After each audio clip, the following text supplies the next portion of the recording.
فیاض الحسن چوہان صاحب تحریک انصاف کے سینئر رہنما، ان کی جانب سے مذمتی پیغام بھی آ گیا ہے، آئیے آپ کو دکھاتے ہیں۔ آج ابھی تھوڑی دیر پہلے بولڈ ٹی وی کے نامور اینکر اور جرنلسٹ سمی ابراہیم کو اغوا کرنے کی کوشش کی، انہیں مارنے پیٹنے کی کوشش کی گئی۔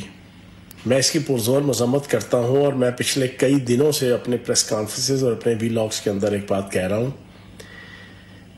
کہ بیگم صفدر اوان اور نون لیگ اور امپورٹڈ حکومت بیرونی ایجنسیز اور بیرونی اداکاروں کی مدد سے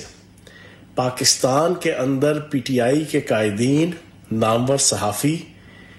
اور نامور افراد کے جو سوشل میڈیا اور الیکٹرانک میڈیا میں اپنا مقام رکھتے ہیں، ان کو نامعلوم نمبروں سے کالز کر کے تھریٹ کرنا،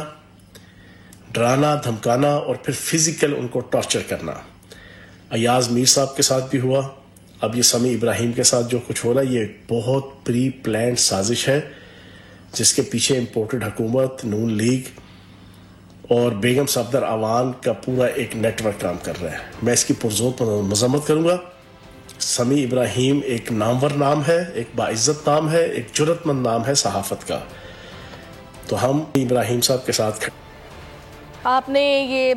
پیغام سنا جو کہ فیاض الحسن چوہان صاحب کا پیغام تھا، اور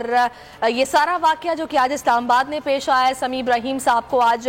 زد و کوب کیا گیا، تشدد کا نشانہ بنایا گیا جب وہ دفتر سے باہر نکلے۔ کچھ روز سے ان کی ریکی جاری تھی، اور آج موقع جان کر ایک خواجہ سرا کو بھیجا گیا، ان کو انگیج کیا گیا، جس کے بعد کہا گیا کہ تم نے ہمیں گالیاں نکالی ہیں، اور فوری طور پر ان کو تشدد کا نشانہ بنانا شروع کر دیا۔ قریب ایک سرکاری نمبر پلیٹ والی گاڑی کھڑی تھی جس کے ساتھ چند افراد موجود تھے، ان کو اغوا کرنے کا پلان تھا، لیکن وہ پلان ناکام ہو گیا۔ سمی صاحب نے حاضر دماغی سے کام لیا اور فوری طور پر دفتر کی جانب واپس بھاگ نکلے، جس کی وجہ سے وہ بچ گئے۔ اور یہ افسوسناک واقعہ ہے کہ اس طریقے سے صحافیوں کو شہر اقتدار میں نشانہ بنایا جا رہا ہے۔